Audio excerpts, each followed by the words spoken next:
Greetings and salutations, loyal viewers of this channel. My name is Sean, and today I want to talk about the surge of migrant gang members committing crimes in the city of New York, because now the NYPD has come out and said it. Yes, they're here. Yes, this is a problem. Yes, this dates back to about 2021, 2022, and we need to do something about it because these people are insanely violent. They're coming here to commit crimes, and right now the NYPD is completely unprepared because the country was unprepared to actually vet these people, get them out of the nation, and they need the tools in order to fight back. Now we're going to get into this, but before we do, thank you to everyone who supports this channel via actualjusticewarrior.com/join. Give me the money.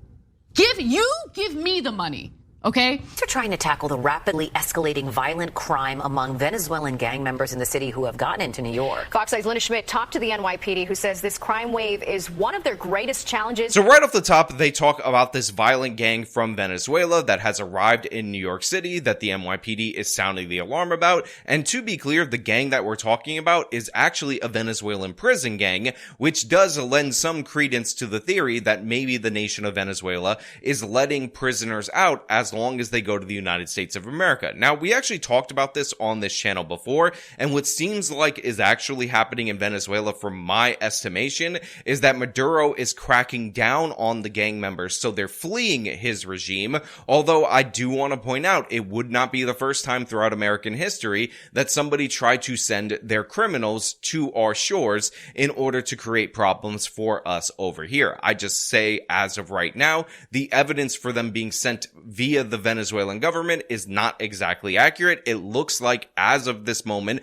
they're fleeing the crackdown that has been implemented by Maduro in order to shore up his political support. But let us not forget the reason why we're in this situation. It is because Joe Biden campaigned on and initiated into policy this idea that all these asylum fraudsters should surge to the border, because that's who we are. I would in fact make sure that we immediately surge to the border. All those people are seeking asylum. They deserve to be heard. That's who we are. We're a nation that says if you want to flee and you're fleeing oppression, you should come. And now we're dealing with new violent gangs from Latin America who should have never been allowed in this country in the first place. So one of the things that is just casually said in this particular segment is that the NYPD's gang task force is essentially making the case that they don't think that they can get a handle on this, and in fact, they expect the crime to get significantly worse in the United States of America, in New York City in particular, before there's any resolution. Well, basically what you just said right there, this is one of the NYPD's biggest challenges right now. Now, the NYPD expects the migrant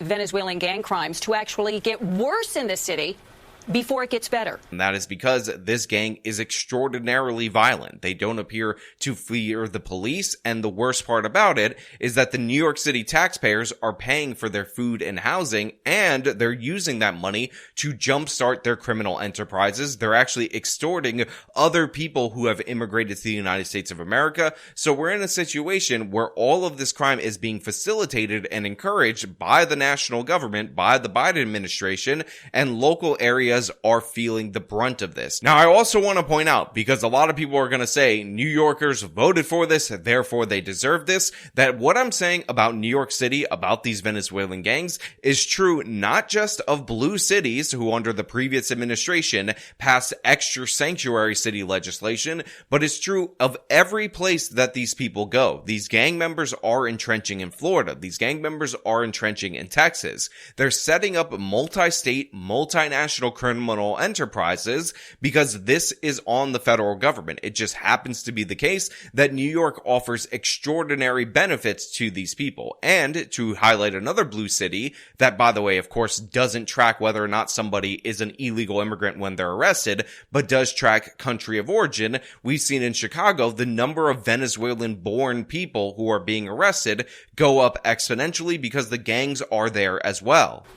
They're waving the guns around. Correct. Waving guns and flashing gang signs on this video.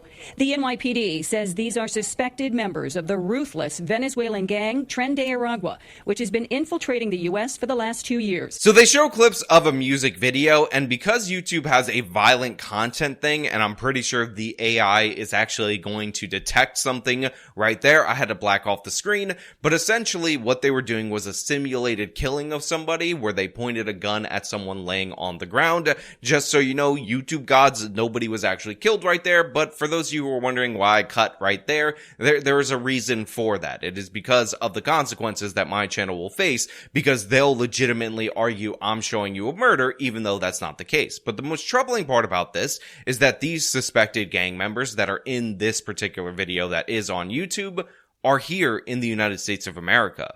NYPD Assistant Chief of Detectives Jason Savino telling me it is believed this video was made while the gang members were in Ecuador, and its purpose is to recruit new members. Then, when you fast forward, you see the same individuals where? In Times Square.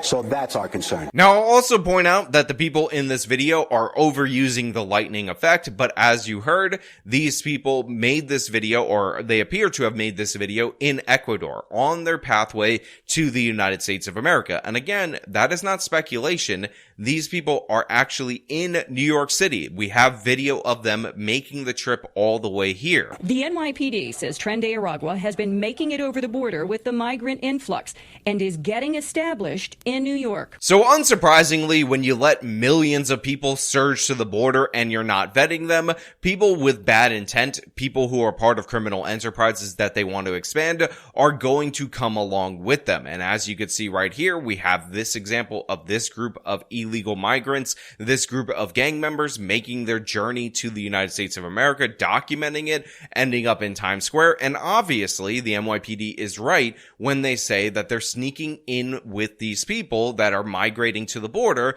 and this is due to the fact that we have no border enforcement. And obviously, we gotta get these people out. We do not need another serious Latin American gang embedded in the United States of America, but the Biden administration is wholly incompetent in this regard, and unsurprisingly, these people end up in places like New York City, although again, they are all over the country, because if you are going to infiltrate the United States of America, wouldn't you go to a place that refuses to turn you over to immigrations enforcement because they don't want to be seen as these bad, horrible racists that send criminals back to their home country? What we do see is they are trying to grow. The gang has gone from petty crimes like shoplifting and stealing cell phones and jewelry to all-out shootouts in the streets. So they show you a bunch of different various crimes that have gone on in the city of New York. I've actually talked about a great number of these, the shoplifting, the brawls, specifically the moped robberies, and how they are tied to this Venezuelan prison gang. But of course, it has escalated to the point where these individuals are armed, they're firing at police officers,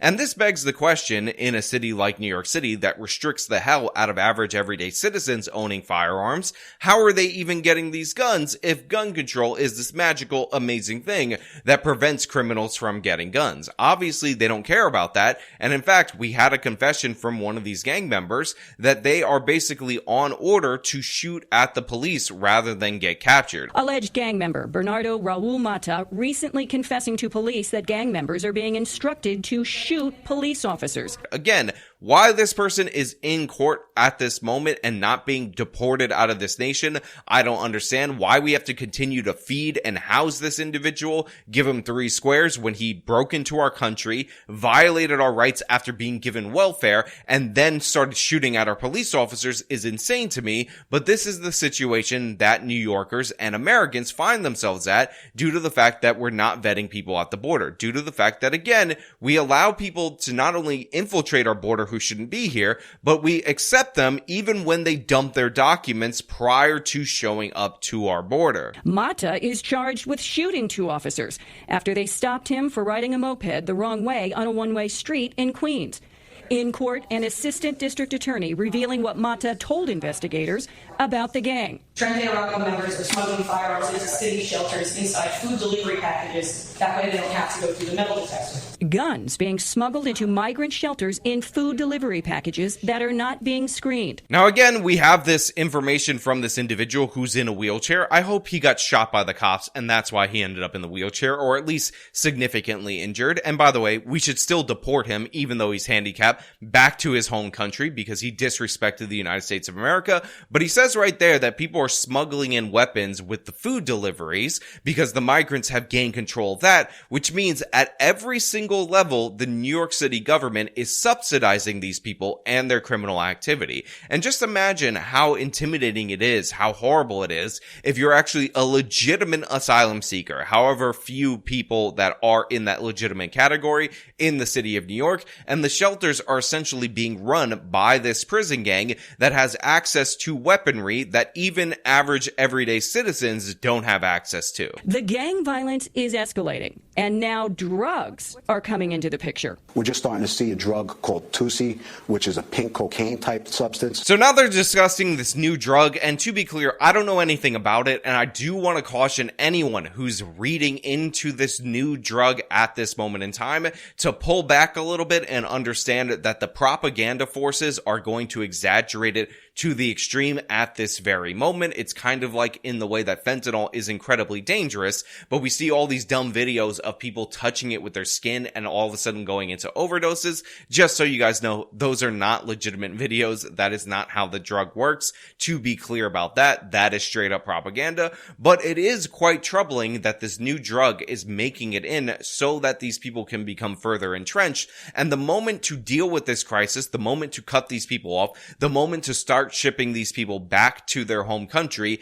was 2 months ago, was a year ago, but right now it is paramount that we start making moves on them before they get further entrenched. Because once they start recruiting everyday citizens into their ranks, once they start making the average American street gang member that might be of Latin origin that much more violent, it's not going to matter when you send back the ones that are here illegally to their home country. We need to get them out of the population immediately. The NYPD needs to start working with ICE today and start shipping these people out. Again, the fact that this guy's in an American courtroom going through American due process when he is an illegal immigrant who defrauded our asylum system and shot at police officers is absurd in every possible way. Get him the hell out of here. Get his ilk the hell out of here. Every single one of them needs to go back right now in this moment. It seems like this is a huge challenge. It's as big of a challenge as we faced. The NYPD has faced difficult challenges in the past and is determined to win this fight to keep New Yorkers safe. We're having success. We're taking down networks of individuals. We're up to the task and we'll accomplish it. Now, look, we get an optimistic message from this detective from the NYPD, and he's saying, hey, look, we're up to the task. We will disrupt these networks. We will take them down. We will make the arrests. But the fact of the matter is, even if the NYPD was absolutely stellar in their performance in identifying, dismantling all these different various criminal operations, the fact of the matter is, under the de Blasio administration, even though New York was already a sanctuary city, he added extra protections for illegal migrants, barred the NYPD from working with them even more than they were already barred from before, and that means that these people are gonna have to go through the regular, ordinary New York criminal justice system. And if you'll recall, because of bail reform, because of raise the age, because of less is more, all of that overwhelmingly disproportionately caters to the criminal. So the fact of the matter is, the only option in order to deal with this is for you to make the arrest on the ground, and when ICE comes to pick them up, to actually be able to turn them over to them to get them out of the country. Otherwise, guess what? Same day automatic release, lower charges, downgraded charges, all of the things that we're normally used to seeing with New York State's bail system are going to go into effect, and that is going to hamstring extraordinarily what the police can do in the city of New York. Again, not to mention the fact that these people are being sheltered, fed, they're having all their supplies met, they're now being given debit cards by the city of New York so they could spend money on all different sorts of various categories. It's an absolute disaster in every possible way, and it requires federal immigration enforcement in tandem with the local law enforcement in order to deal with it. That's how many people have entered this country under Biden's watch. That's how bad the problem has actually gotten. Now, today I also reached out to City Hall about security and metal detectors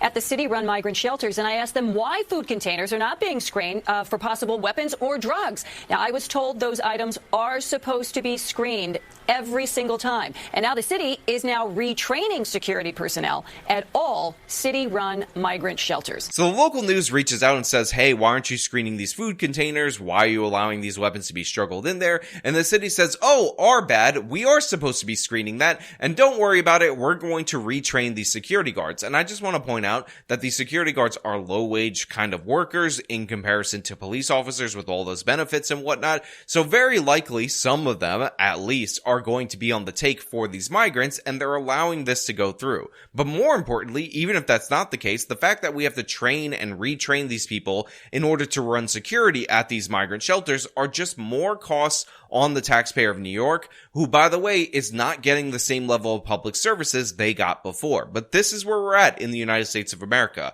This is the mess that the Democratic Party, the Biden administration, and all these different various sanctuary city ordinances and welfare perks have gotten us in. People take our money, they enter our country fraudulently, and then they use it to start up their criminal enterprises or continue and expand their criminal enterprises from their home country, and I'm absolutely sick of it. But you know what? Those are just my thoughts. I want to know what you guys think down in the comments below. If you like the video, show them by leaving a like, subscribe for more content, follow me on the social media, support me via the support links in the description of this video. This has been me talking about the absolute disaster that is the migrant crisis. Till next time.